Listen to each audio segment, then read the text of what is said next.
Oi oi people, Silky here, and you're listening to the Lifer Musician Podcast, a podcast exploring the minds of creatives who've dedicated their lives to pursuing a career in music. The Lifer Musician Podcast is brought to you by Hookins Management, my artist services company that empowers our fellow DIY musicians to grow a monetised fan base without a record label. We offer a range of services such as online marketing, artist mentorship, release campaign management, videography, photography, graphic and website design, plus tons more useful services that are built to cater for independent musicians on small, self-funded budgets. Helping musicians market and monetize their art form is our passion. So if you're an artist that needs help taking your career to the next level, please feel free to reach out and get in touch via hookinsmanagement.com, where you can book a video call with me for some free advice on your project. On today's episode, I'll be sitting down with my partner in crime, the Ant to my Deck, the Rodney to my Del Boy, the Kane to my Undertaker, my bandmate and business partner, Johnny Top Kat Hick. And we'll be discussing how to build a successful touring business as an independent musician. We recently self-promoted our band Death of Guitar Pop's debut UK headline tour. The tour was an all-round success, and despite taking some huge financial risks during a volatile time for the live events industry, we ended up with a profitable tour. We hope by sharing with you the lessons we've learned and the knowledge we've gained through this experience, that you can pick up some valuable insights and swipe some of our hacks and methods to apply to your own music career. Let's get into it. Johnny Top Kat Hick. Ollie Silky Hookins. Here we are again, my friends. So last time it was talking about how to get into the top 40 as DIY musicians.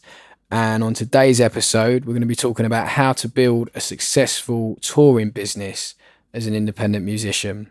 Yep, mate. Yeah. So the Pucker Sounds tour, which we did earlier this year, was sort of conceived during those dark days of the pandemic, weren't it? So yeah, there's plenty to talk about.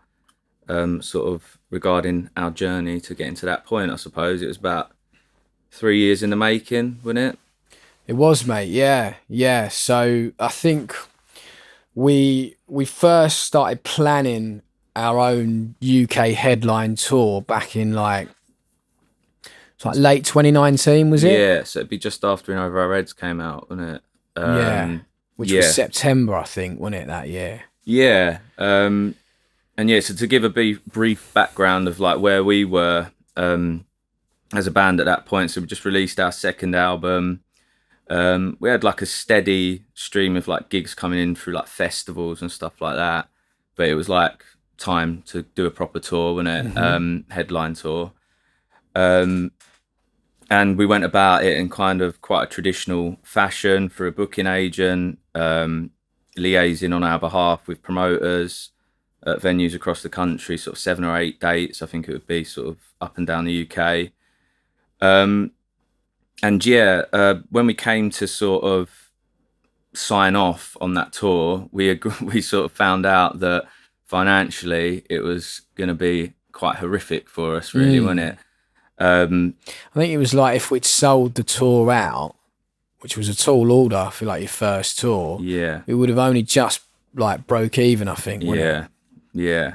And that included like a big show headlining the Jazz Cafe, didn't it, in London, and then like 200 to 300 caps around the country. Yeah. And it was about 10 dates, wasn't it? 10 dates, yeah. I think we'd have had to sold about 3,000 tickets, which, as we found out now doing this, is a seriously tall order, and so we wouldn't have done it at that point. And who knows if we'd even still be here if we'd have attempted to do it. Yes, I mean, firstly, it's probably quite important to say that like taking our band out on the road is an expensive do anyway, because, you know, we're a 9-piece ska band. And yeah, not everyone, you know, some bands can get in a car and drive up in a micro, which we have done, but we can't get all not night. Not with a full 9-piece. No, we tried, definitely, but yeah, so it is an expensive do, and that does come into it. So it was important for us at that point to look at different options to put together a tour, and we dipped our toe in the water of promoting our own shows down in London. And so we thought to ourselves, well, why can't we do that all over the UK? So around that time as well, we'd have just done the Macbeth show, wouldn't we? Mm-hmm. In 2019, which was the second self-promoted show we'd done, or was it the first? So did we do that before the Dublin Castle? So they were the two, weren't Dublin they? Castle was Stone Beach was the promoter, wasn't it? Our friend Dan. Oh yeah. So I think that was done on a set fee, that gig. And then the other London shows we'd played would have been Oslo the first night, which was with Alan Cherry-Cola, wasn't it? Yeah. And then the Dingwalls, yeah. So I think Macbeth was the first time we acted as promoter. Yeah. And it went well, didn't it? We sold it out, made a few quid out of it as well. And so, yeah, it got to the point where we thought we understood the nature of promoting enough to, and I mean, you've done a lot in your past as well, and you put festivals on around Brentwood. Yeah, like on a local level, of unsigned bands and stuff. Yeah. Always, I mean, we grew up in the SEACs putting events on, didn't we? We ran a night called Carousel as well in Brentwood, which was like a sort of house and techno night. So we had confidence that we could bring it all together, but when you start totting up the figures, it starts to get a little bit scary. So yeah, fast forward to sort of early 2020. We all know what happened in March, and sort of live music was out of the question for a little while. So we shifted our focus onto our third record, Pucker Sounds, and getting that into the top 40 of the UK album charts. The whole of 2020 was a write-off, live music-wise. And so that brings us to the beginning of 2021, where we were sat down sort of trying to put together a battle plan for the year. Number one on our sheet was obviously getting Pucker Sounds into the top 40.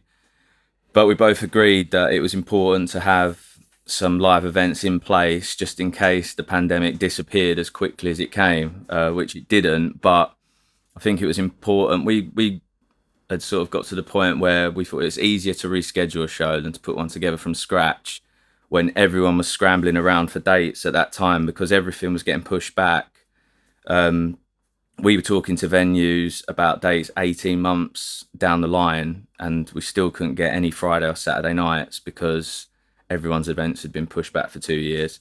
So yeah, the second header on our sort of battle plan for the year was to put together a tour that we could reschedule if necessary, and it was arranged for the spring of 2022, from so a year down the line. And yeah, I think it was important to us when it to like, although we knew that the pandemic could, well, we didn't know at that point, did we? No one knew. It could have gone on for another 10 years for all we knew, and we might never go to a live show again. But we made the right decision because, yeah, we were back playing at the start of 2022. So I feel like pat on the back for a little bit of bravery there. Yeah, because we had to get the deposits into the venues. We knew we were going to have to put a fair amount into marketing it sort of midway through the year, even though we had the Pucker Sounds sort of venture on the go at the whole time.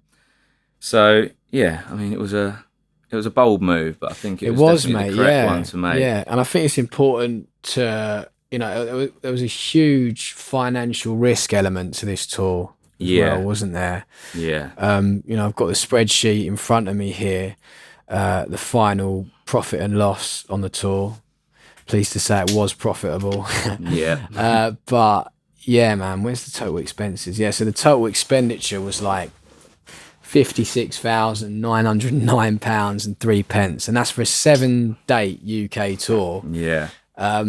You know, in like if you told us 300 cap venues on average, wasn't it? Yeah. So it just goes to show what goes into it. And we did not have that money there. Do you know what I mean? Sat in cash reserves, like ready to wear it. Like, so we're sort of doing a balancing act cash flow wise, because we were also doing the Pucker Sounds campaign at the same time. And like I think this is really important. It's like one of the advantages of promoting it yourself is how beneficial it can be to cash flow, because we'd have put these dates on sale in, what was it, June 21, end of June 21, I think, or maybe end of July, but summer 21, when the cash reserves would have been running slightly low because we weren't doing festivals still, and the pucker campaign had taken full swing, and we were like, we're spending whatever it costs to get that thing in the top 40 at that point. So being able to put, I think the total sellable capacity of the tour, what was it? It was over 2,000 tickets, wasn't it? It was, across mate. The 7 I don't know dates. what the exact number was. We sold 1,827 in the end, which was like 75%. So it's about 2,400, something like that. So having that many tickets to sell for a sort of exercise which you're not going to have to pay a lot for until 6 months down the line. So, paying for the guys in the band, petrol costs, accommodation, all those things that cost loads of money when it actually comes to the tour. We knew those costs were 6 months down the line, and to sort of help appease our sort of cash flow, we got the thing out on sale in July and sold about 500 tickets in the first sort of 3 weeks, something like that, which obviously was a massive boost to us and helped us get pucker over the line, but then gave us a problem further down the line, which we'll come to, I suppose, in January of this year, where the cash reserves were running low again, and we realised that we had 10 blokes out on the road that we had to feed and water and house, sort of, for 7 dates.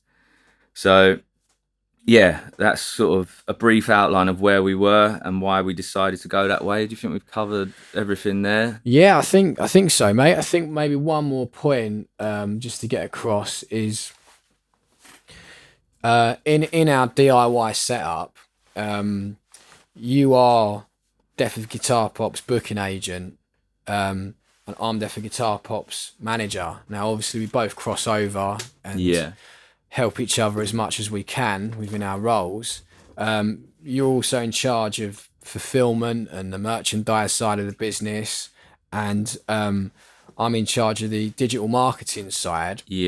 And like when the way, so what was one of the cool things about self-promoting this show was, rather than paying managers and booking agents like the commission and then just taking the profit that was left over, which would have been sort of 15-20% on top of your on your gross ticket sales. That's the main way in which we were able to make it financially worthwhile for ourselves and actually get ourselves paid as individuals. Do you know what I mean? Course, so and that model that you spoke of that we were going to go with, we went down that traditional route with a booking agent and promoters and everything. It just didn't stack up at all. No. And I think what might be helpful for some DIY musicians out there that are listening and thinking about taking something like this on themselves is, if you don't have those things in place, so if you're not already working with like an agent and a manager and things like that, but you think you're confident you can pull the sort of numbers that we pulled, and our average attendance was 261 a night, then you can pay yourselves those commissions instead. Do you know what I mean? Exactly, and make it more financially worthwhile for you. So I think that was one of the sort of key factors in making this all work for our band financially. Yeah, absolutely, mate. Totally agree. And something else that just came into my mind there, which I don't know if I sort of covered in that beginning thing, is the fact of, with the cash flow, is what would normally happen is you would wait until after the event to receive the ticket money from the promoter.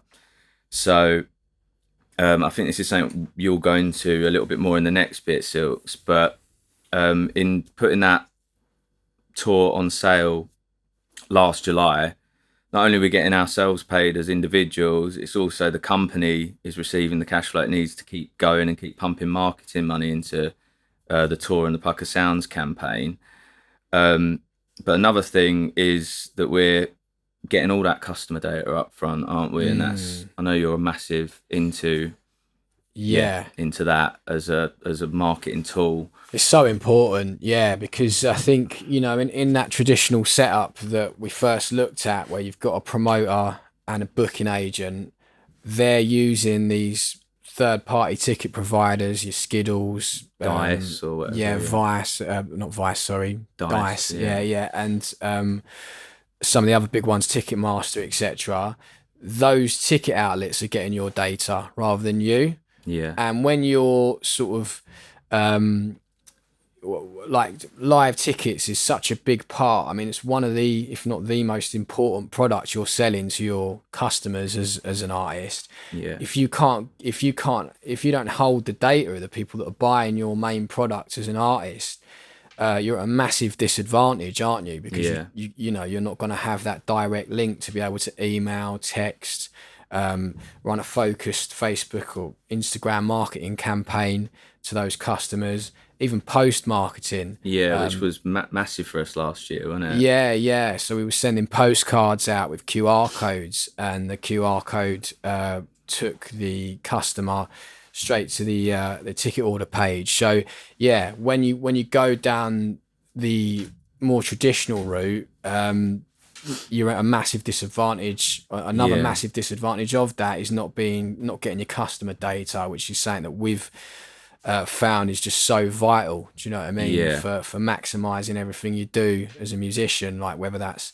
you're putting a new music video out, so you want to make sure everybody that's most engaged with what you're doing gets that text, email, social post or whatever, or doing a product drop like a crowdfunding or announcing a show and selling tickets. Having that customer data is vital. So being able to collect that on your tour tickets is a bit of a, it's a no-brainer really, but sadly I don't think it's common practice for artists to be able to obtain that data. So again, I think it's where it puts us in an advantage as DIY musicians that book and promote our own shows, that we can get that data at source and then use it to our benefit moving forward. Yeah, so they're kind of like the three main sort of headers of the advantages that we sort of identified back at the beginning of 21, was like the customer data thing that you just explained, the fact that the commissions that would normally be going to a booking agent and maybe a manager, and also how the ticket money would normally be shared would be on a profit split after expenses with the promoter. But you're not in control of those expenses. So who knows what sort of expenses might pop up on the settlement sheet afterwards. Not saying that any skullduggery goes on, but at least this way you're in control of your expenses, so you can see exactly what's been spent on marketing, etc. And obviously the one we mentioned before is cash flow coming into your company 6 months in advance of when the big expenses are coming, which is obviously really helpful. So they're kind of the three main advantages we identified at that point, but we didn't know what was to come really, did we? So let's talk about those expenses, because looking at this profit and loss sheet, total expenses for this tour was £56,909 3 pence. If we knew beforehand what that total expenses was going to be, we probably would have talked ourselves out of taking the risk. I mean, I like to think that we're ballsy, but that's not that ballsy. No. So I think like something we've learned. I mean, we did it at the time, but we just weren't as good at it. Is like putting together as accurate as possible budgets for sort of any undertaking. So like, the Pucker Sounds campaign.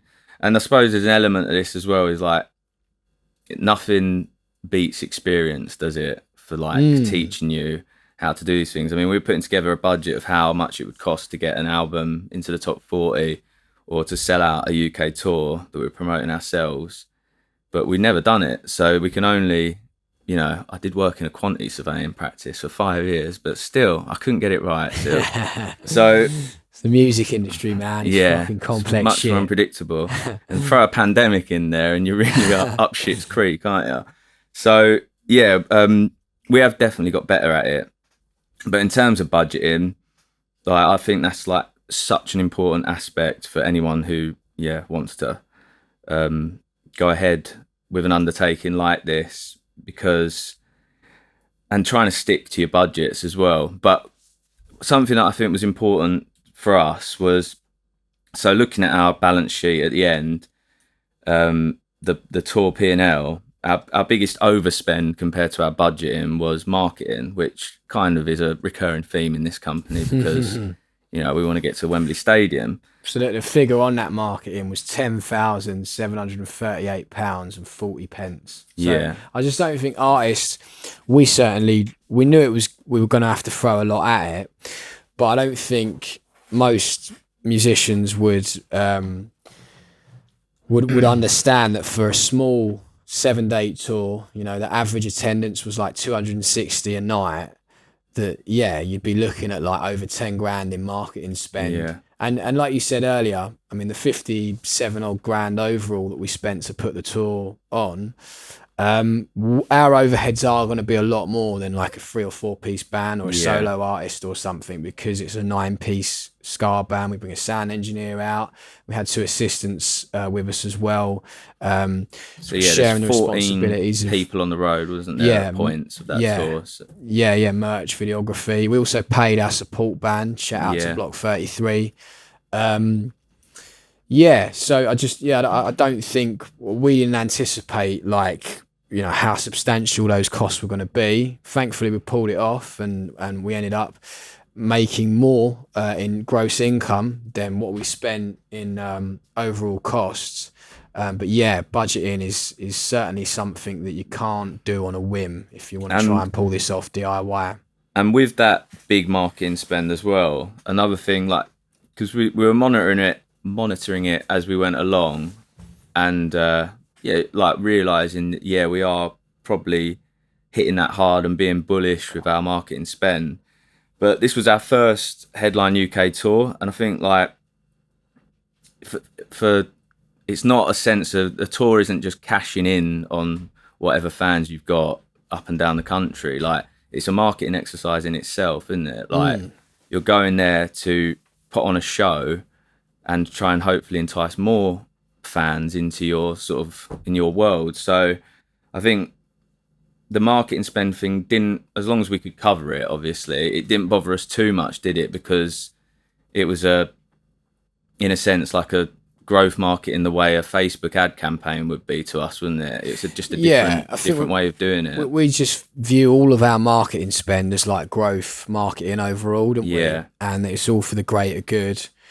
And some of the ads you were running for that tour were cold audience ads as well, weren't they? To be fair, that's an interesting thing to talk about. So usually when we're doing what we call audience growth ads, Indiepreneur, which is a really great resource for DIY musicians, call them fan finder ads, which is when you go out to a target demographic of fans that are into similar music to your band. So in our case, it's Specials and Madness fans and the Beat Selector, etc. But what we'd found previously, a good hack that we learned along the way with this tour. So what we found previously was we would market a full music video on Facebook to fans of the Specials and Madness and the Beat and Selector, etc. And that was a good sort of way of growing a fan base on an automated basis, and a good way of introducing people to our band and getting them into us. Some of the ads that we ran for this tour were like a 30-second trailer ad to each city with footage from gigs and clips of a few different songs, advertising that we're a two-tone ska revival band and come and see this big ska party that's coming to a city near you.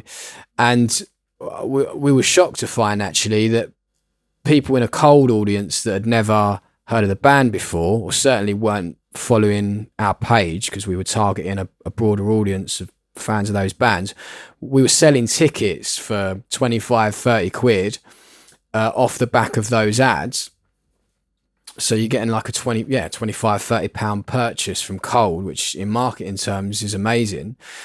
But aside from that, we were then retargeting the people that had watched those videos with our free plus shipping CD offer ads, which is a way that we monetize new fans. So we offer them like a free copy, signed CD copy of our album. All the customer has to do is pay for the shipping, postage and packaging costs, and that's a way that we build like a monetized mailing list of fans.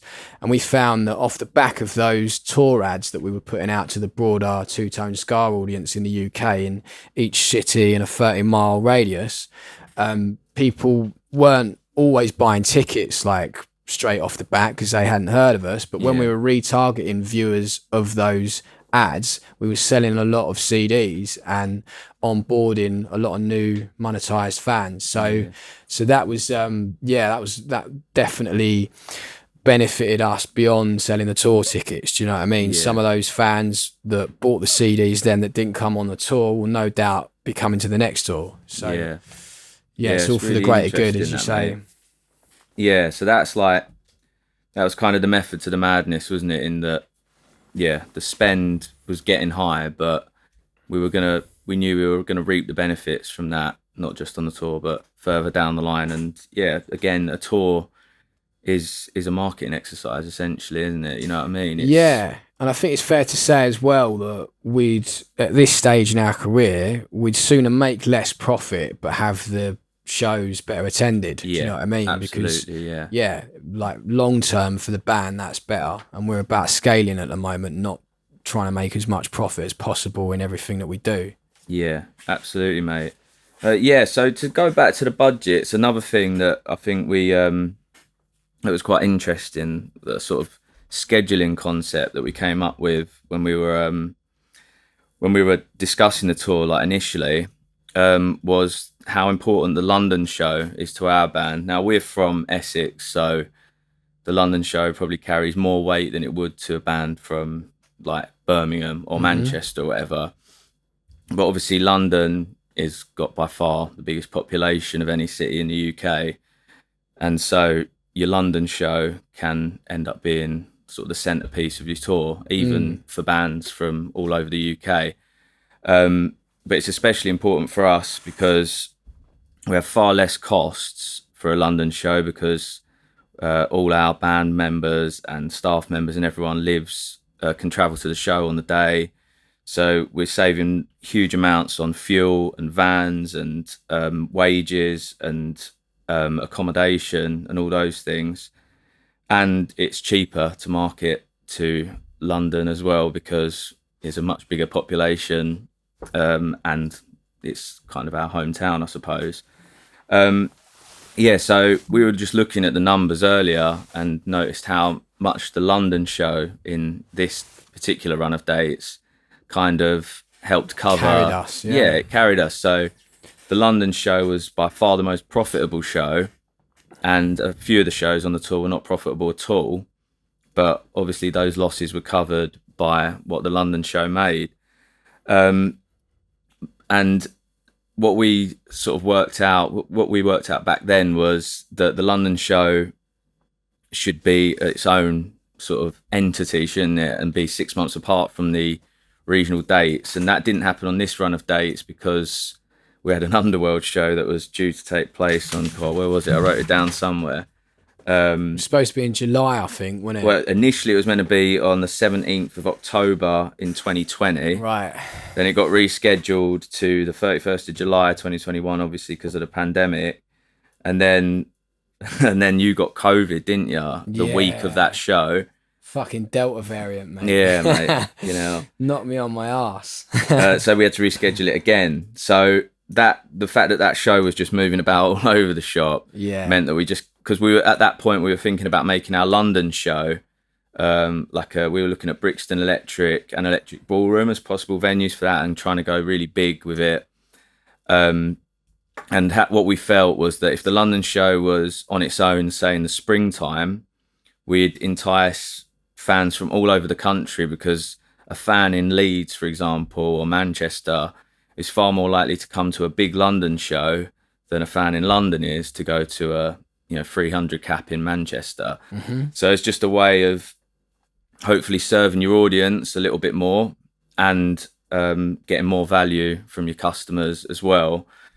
It makes that London gig more of an event as well, doesn't it? And we usually try and go up a level in capacity every time. Don't want to make a statement and demonstrate the growth of the band. Yeah, man. So like all the diehard fans don't want to miss that event because they know that every one of those London shows is like our FA Cup final every year. Isn't it? And like we noticed that dates back to like the Macbeth where we'd be playing.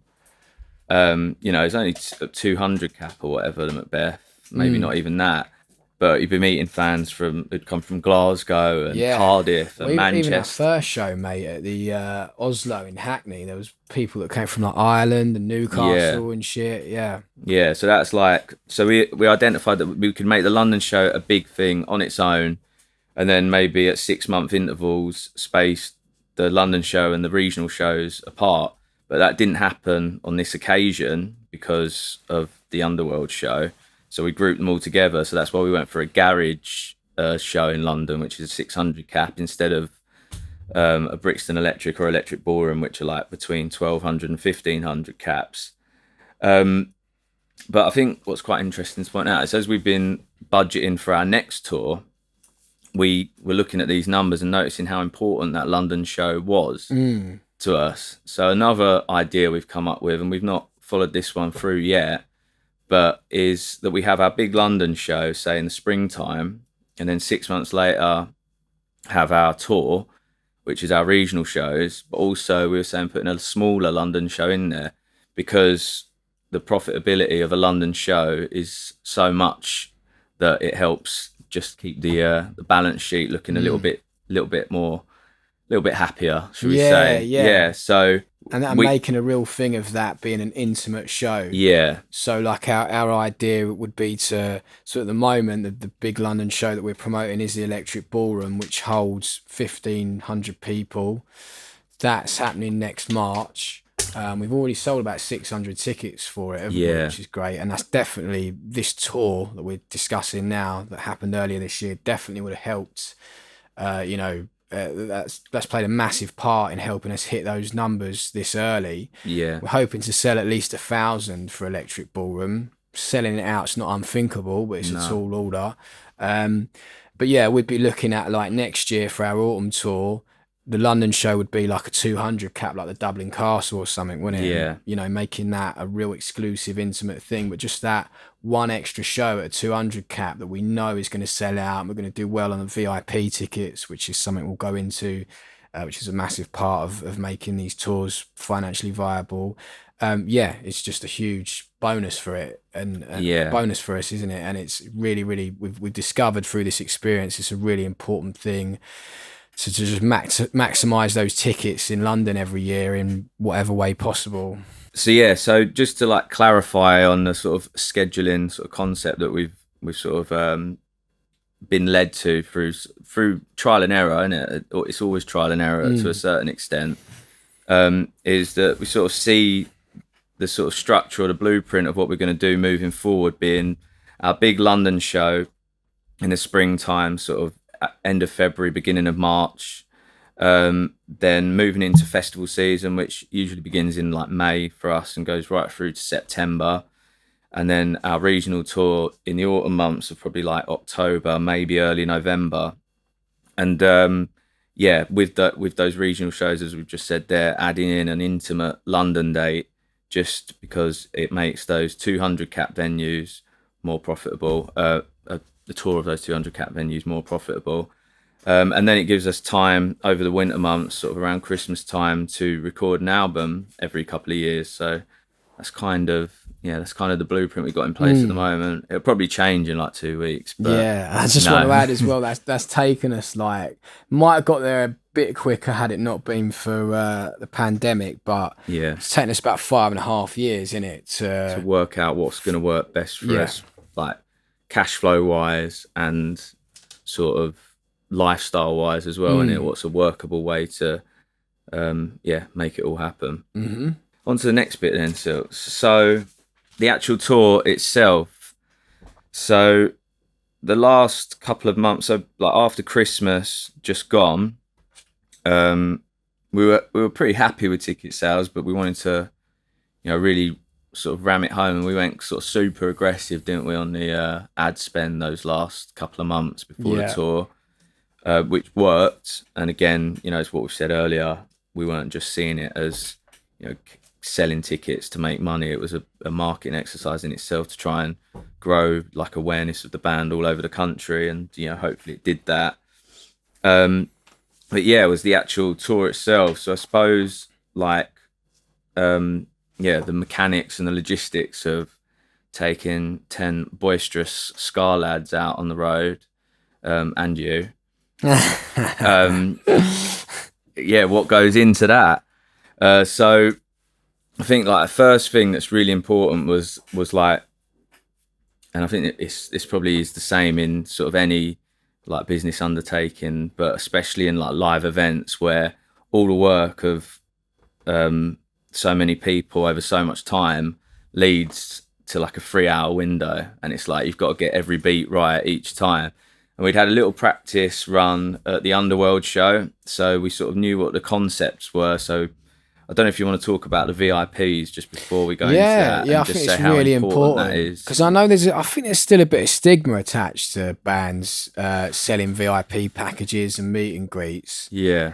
And I just don't understand that really, because in like, sports and other industries, it's like just totally normalized, isn't it? Yeah. But there's a bit of stigma there for bands, but especially for DIY musicians like ourselves. I mean, those VIP experiences, one, they're like great fun. I actually, on a personal level, I loved having like, so it was 20 regionally, wasn't it, and 40 in London. Yeah. I loved having those people in the venue from sound check onwards. Yeah. It like created a vibe early doors. Yeah, because those hours are the weirdest hours of the whole thing. Yeah, when you're sound checking in an empty room. Yeah, there's so much nervous energy, about, and you're just pacing up and down. Trying not to drink any beer. Like, it's usually quite a cagey like time that, and it's not. Yeah, it's one of the shit parts, the waiting around after sound check and everything. But it's the worst bit, isn't it? Yeah. But it kept us busy, didn't it? So the structure of it would be, and we had like our trial run of this at the Underworld. Yeah, so, and that was a blessing that we were able to do it before the tour. That could have been really stressful trying to do it on night one. There was a few things that went wrong that night, wasn't it? So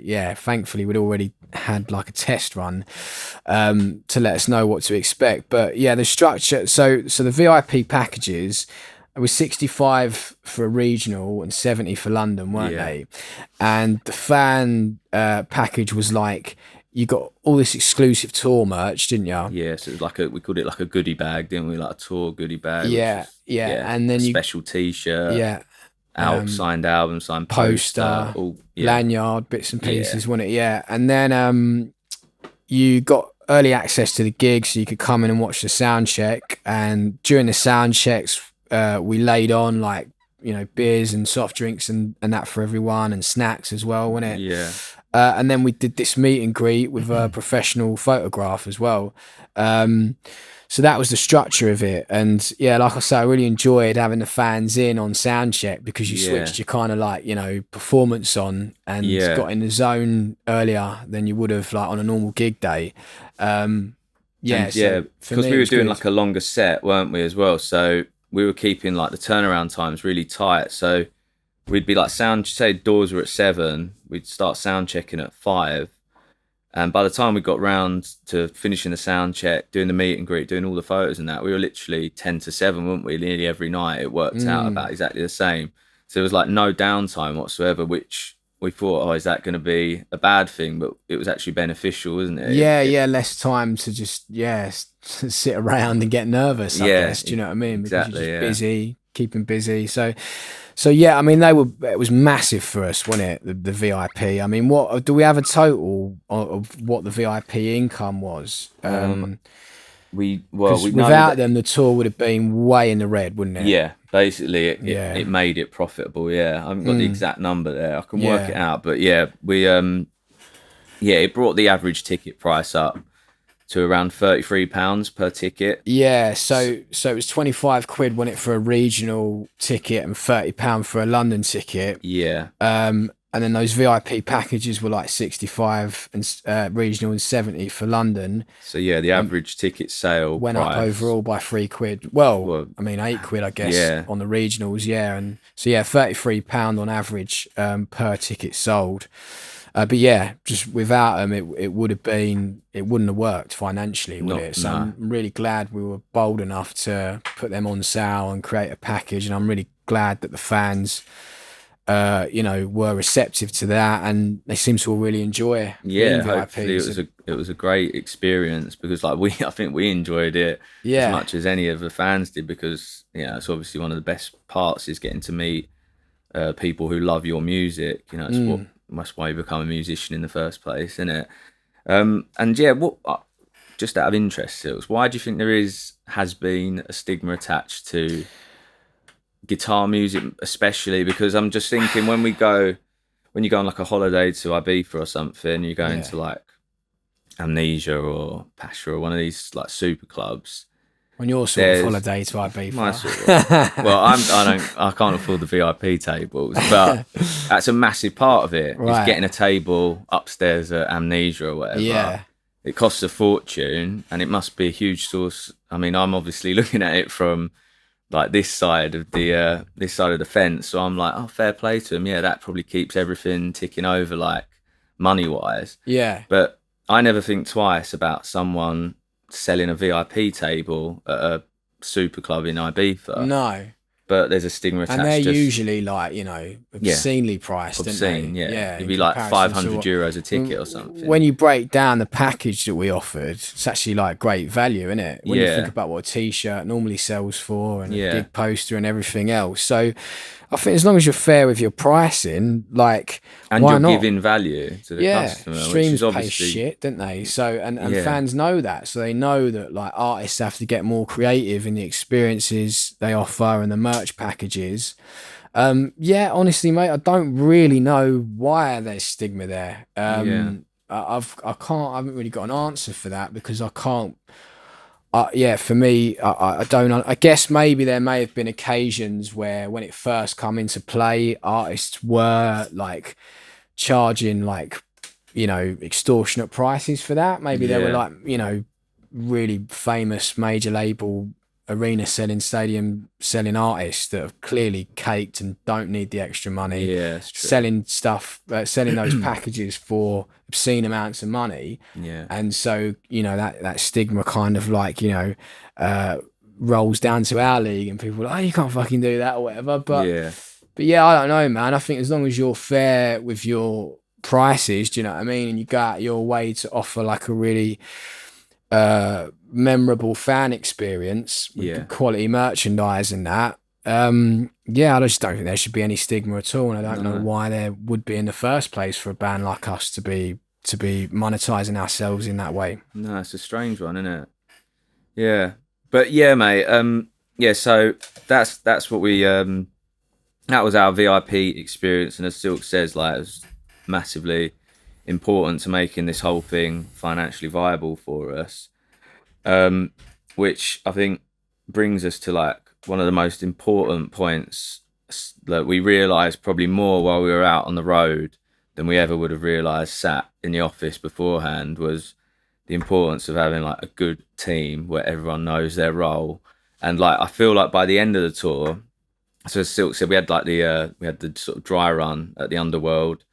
Then the first night of the tour was the Garage, which was the biggest selling show and the most VIPs.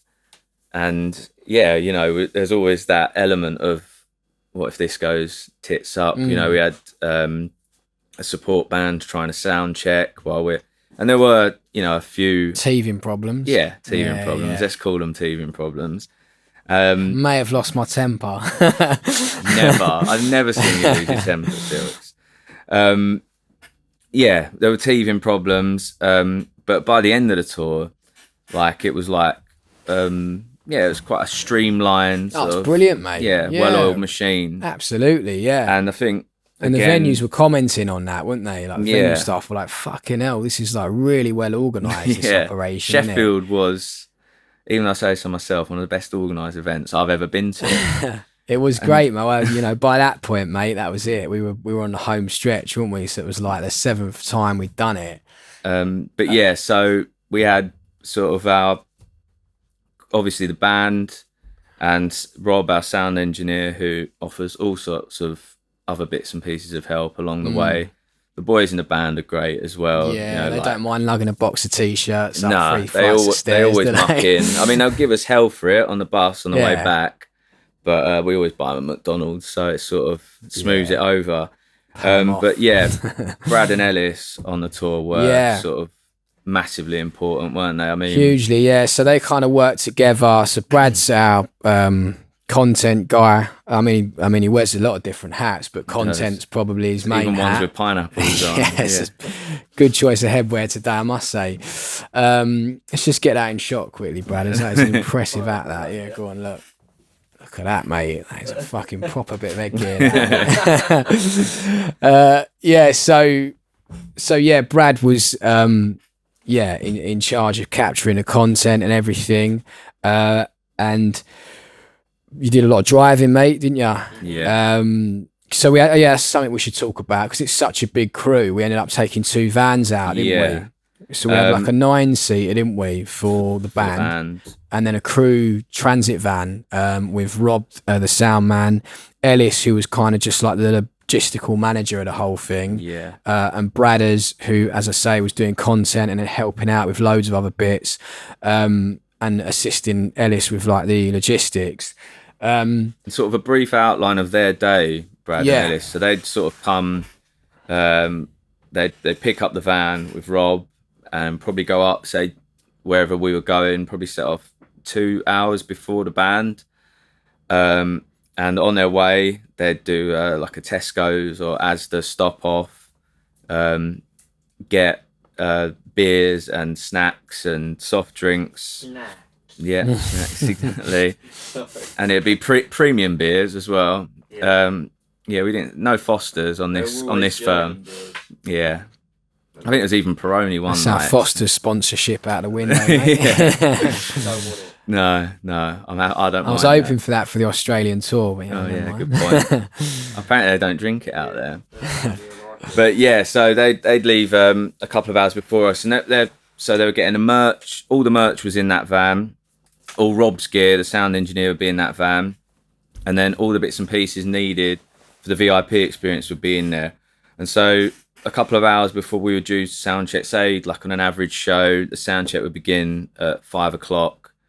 So load in for the band would be, say, 4:30.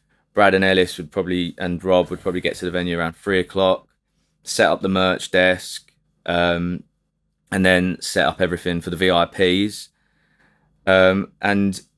So what was important for me and Silks, because we do try and do everything ourselves, but it got to a point where, like you're performing, you're doing the meet and greets beforehand, setting up the merch desk and all that stuff, it would just become a little bit too much, didn't it, to do ourselves in one day, and it makes the whole thing not enjoyable either. And so to have Brad and Ellis, who had it on lock, like from the first show really, but there was a few teething problems, but from then on they had it absolutely on lock. And just small things like doing the meet and greet with the VIPs, obviously we wanted to stop and have a chat with everybody. Well, me and Silks can, as you can probably tell, talk for England, don't we? So we end up, I'm talking about, we've got like 15 more VIP meet and greets to get through, and I'm talking to a bloke about, some Leeds game in the 90s in like the nth detail, or some rare Beatles B-side or something. And so it sounds sort of trivial, but it was important for like Elle to be there to sort of go, right, next person along now, boys, stop it, we've got to get through this. This is the time. And it's awkward to cut a conversation with a fan short. Yeah. You feel horrible, didn't you? Absolutely, yeah. But yeah, there is a limit as to how much time you can give everyone. And you don't then want someone to feel shortchanged. Yeah. And if they're rushed through at the end or whatever. Yeah, exactly. Yeah. So I think, getting a good team in place is like just so valuable in it to the whole experience. Oh mate, yeah, it was worth the investment, wasn't it, to take on the extra staff for the road. That's another thing, just as you said, that is, I think when we did the initial budgets, we didn't price in 2 members of staff full time the whole time there, because as I was saying, like, me and Silks thought we could do everything ourselves. Yeah. And when we sort of realised that wasn't possible, you know, probably from the Underworld show, we were like, we need Brad and Elle on this full time. And yeah, although it's an added expense, I think it improved the experience for the fans, which is obviously the most important thing, especially with those VIP tickets, because people have spent a lot of money on them. But it also made the whole show run a lot more smoothly. And, you know, no matter how sort of keen you are as a DIY musician, you don't want to be trying to work out the sum up machine in 5 minutes before you're about to go on. We've been there, yeah. You know, sum up machine in your tracky bottoms when you've got to be on stage in your suit in 5 minutes. It's not good for you, and also it doesn't mean you'll be giving the best performance for the fans as well. So it's like a double-edged sword. So I think, yeah, getting a good team in place, and if possible, making that extra bit of investment, I think is a massively valuable thing to do in it. Okay, mate. So let's talk about merchandise. Yes. Really, really important. Without the merch, again, the tour would have been in the red quite substantially. Yeah. So yeah, I mean, the overall merch income, well, the average take was 652 quid and 21 pence per night, which averages out at £2.52 per ticket holder. Yeah, and that sort of information has been really important in our budgeting for the next time, hasn't it? So we can use a figure like that and say, right, our target is to sell 2,500 tickets on the next tour, and so we can put what we believe we'd make against merch, because we use the data from this one. So £2.52, was it £2.52? Yeah, per customer, and that helps us budget for the next tour. Yeah. And what do you think, like, things we got right with the merch, things that could have been improved? Well, there was a thing we were discussing the other day with the merch. So we did like a T-shirt for the Pucker Sounds album, which was the album cover on the front. And in a stroke of design genius, we used the exact same design for the tour T-shirt, which had the dates on the back. I think it just had the album cover, but just said tour underneath as well. And what we noticed was there was a load of people turning up to the shows in a Pucker Sounds T-shirt, and obviously not buying a Pucker Sounds tour T-shirt because it looked exactly the same. So sounds like a trivial sort of bump in the road, but it's actually a really stupid mistake to make. Yeah. So it's probably a really good idea to have completely different artwork for the tour, even if it's named after the album, which obviously quite a lot of the time it's going to be. Yeah. Come up with a new design so you've got something fresh for your fans on the yeah, and just something to add to that as well. The dates were on the back, and I mean we did sell a lot of those T-shirts, but we've got a few left over, and we have been selling them at the festivals. So festival season's underway now, and we've done like 4 festival shows so far. But yeah, you have to wonder, like, if they didn't have the dates on the back, would we be selling more? They'd be more desirable now, wouldn't they? Yeah, people who didn't go to the tour aren't really going to want a T-shirt. Yeah, exactly. I guess some people like couldn't really give a shit. They're just happy because it's got the band's name and album artwork on the front. But yeah, it's just something that we could definitely improve on for next time. Yeah. I want to just add as well that £2.52 per customer, that doesn't include the merchandise income from the VIP packages. That was like a separate thing, wasn't it? But yeah, having like reliable people selling your merch on your own tour especially is very important, isn't it? Massively. I mean, I always say it, but I've got your brother Sam is like the ultimate. I wish he could work for us every night.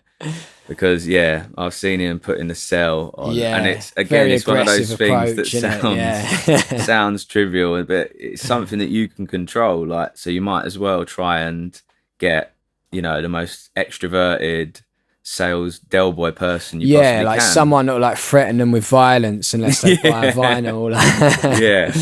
But I saw Sam one night, he was doing the merch for us in Cardiff. That was our best night as well. It was our best night. Yeah. Sorry, this is a bit anecdotal, but it's quite funny anyway. And I heard him at the merch desk. I was stood to one side, saying to a customer who was buying a vinyl anyway, you know, I'd have been just thankful, like, yeah, cheers, really appreciate your support. He was going, what, you're not buying a T-shirt as well? So you're coming on their first UK tour and you're not going to have a T-shirt to prove you were there? And the girl went, oh, that's a good point, actually. Yeah, I will have a T-shirt. I thought, oh, mate, he's smashing it. Mate, so, yeah. Yeah, no, it's really, really important to to have people that you trust on the merch and people that are going to sell it well. So that's important. And then the other thing that I wanted to talk about, like stat wise, was going back to the marketing spend. Yeah. So we've already spoken about how the average ticket was 33 quid when factoring in the VIPs. But yeah, it was £5.32 in marketing spend per ticket sold. Yeah. And I think we should go into like, you know, it was predominantly Facebook and Instagram ads. A lot of that was retargeting fans that were already in our warm audience, engaged with the band's pages, social media pages previously. Some of the marketing was out to a cold audience of just fans of Two Tone Scar that may not have heard us before.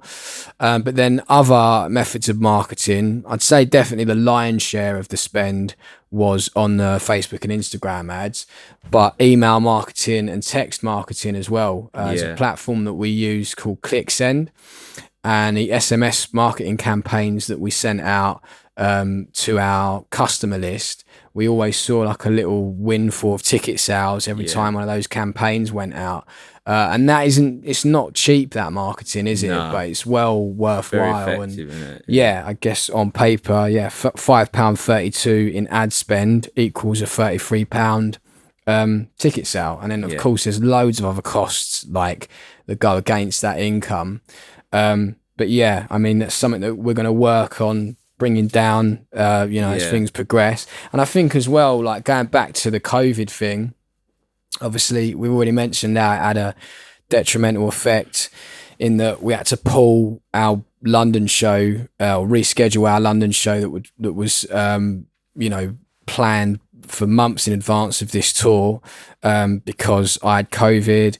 And then when we played the Underworld show, which was in November last year, even though we'd sold it out and done 500 tickets, there was only 400 people in attendance because you still had that thing where people were getting pinged because they've been into contact with someone with COVID, and just a general hangover of people were just anxious, fear and anxiety, about going to shows. And I do think that hangover is still happening now. It was definitely like a lot more prominent when we were on this tour in March and April. I mean, 2022. It was still. I mean, it's easy to forget how sort of with us COVID was at the beginning of this year.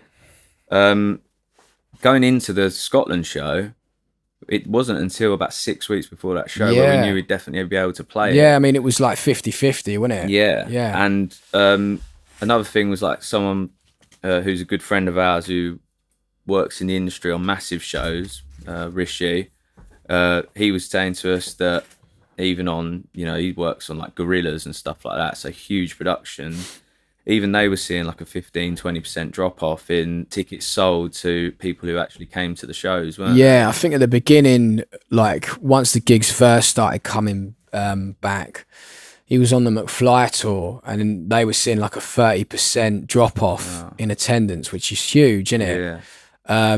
So even though they'd probably sold the shows out, there was like, because they were tours that had been rescheduled from like 2020 or whatever.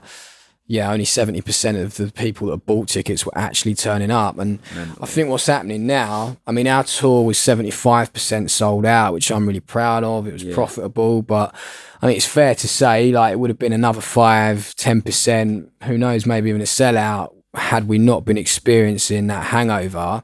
And I think now what's happening with tickets, from artists that we work with and just reading up on stuff online, music industry articles, and that is, we're still in this hangover, in that people like not everybody's up to date yet with like shows that have been rescheduled that they've got tickets for, like and there's also this, like, it feels to me like there's a bit of an oversaturation happening right now, and there's so many festivals and shows happening, and so many tours happening, and it's more competitive than it's ever been, which is kind of good in a way because it's booming again, but it's starting to become oversaturated, and you know, it's a new problem. So so yeah, I think that's something that we're just gonna have to keep like battling through, isn't it? Yeah, but it's nice having that again. It's similar to the merch sales, having that data, and now working at like the ballroom show which we got coming up, and then when we put the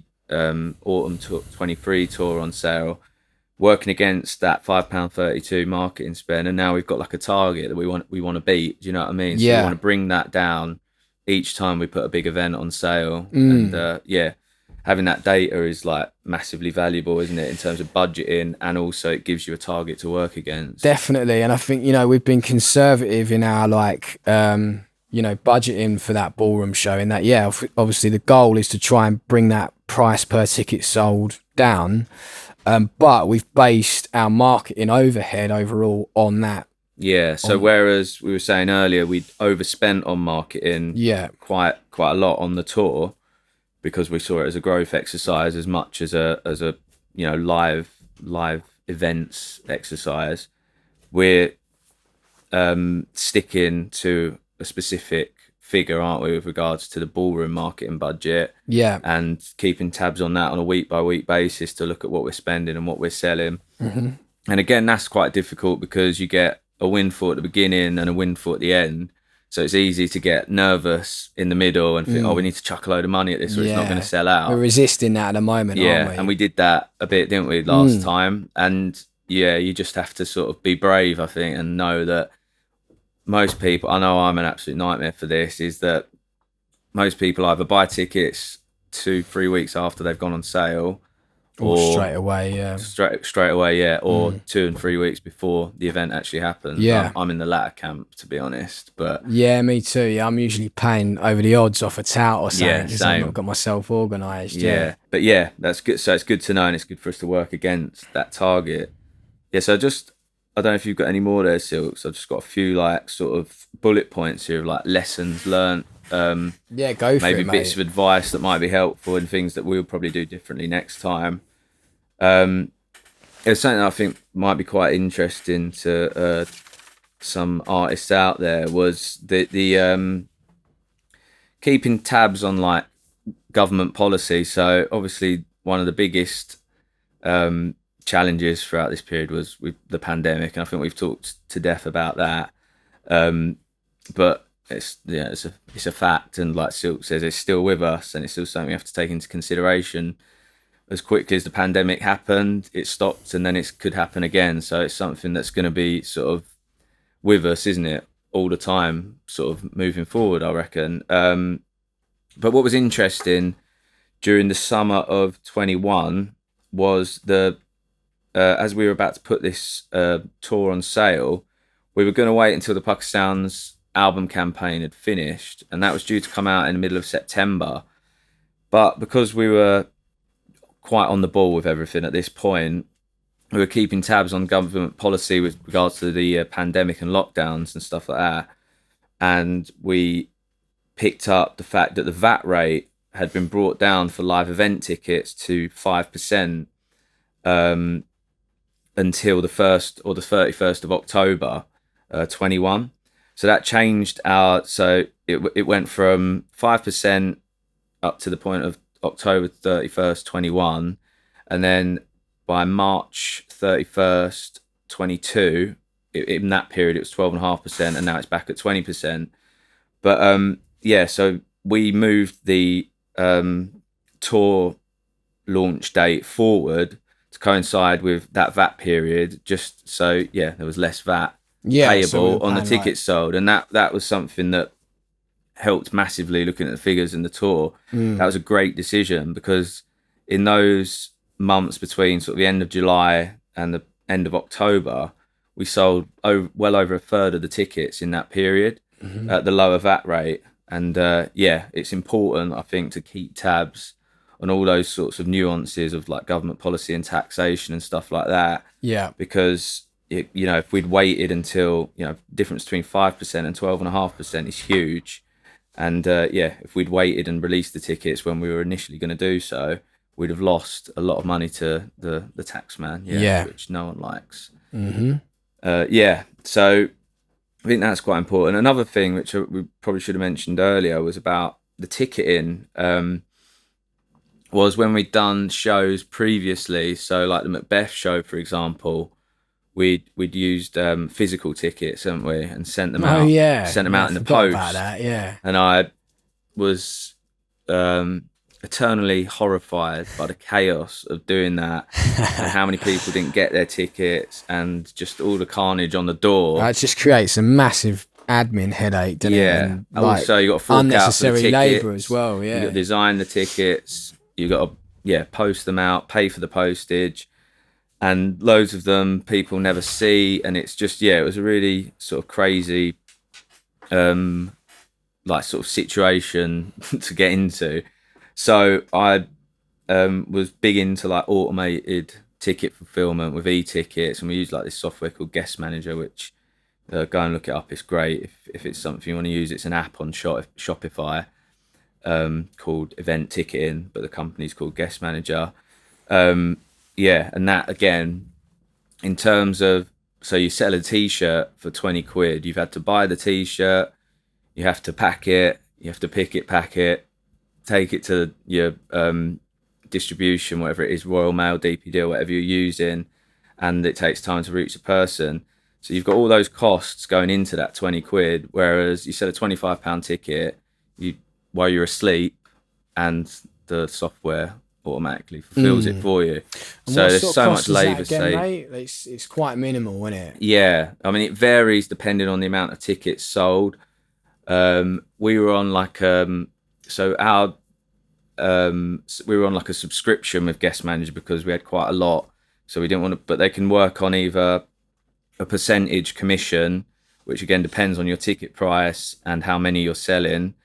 But we did a subscription, which is where you pay them a monthly amount, and you get so many tickets per month, which was like 2,000 per month. So obviously we weren't going to sell that many, so that was more cost effective for us. But yeah, there's loads of different.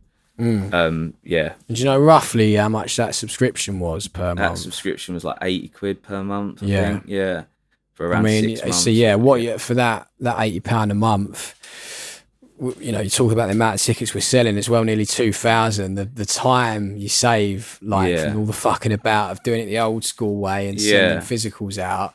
And there's something really good investment from an entrepreneurial point of view. There's something quite magical about going to bed at night and waking up and knowing that a product that you've sold is already in that person's hand, and you've been asleep the whole time. I don't know why, but I just think that's like a really and it makes automated fulfillment is a lovely thing, isn't it? Yeah, it makes the band look more impressive and professional as well, because people can like add the tickets to their Apple wallet or whatever, and they scan the barcodes on the way in, and it's just, it makes the whole thing like more up to date with the times and professional. Absolutely, mate. Yeah.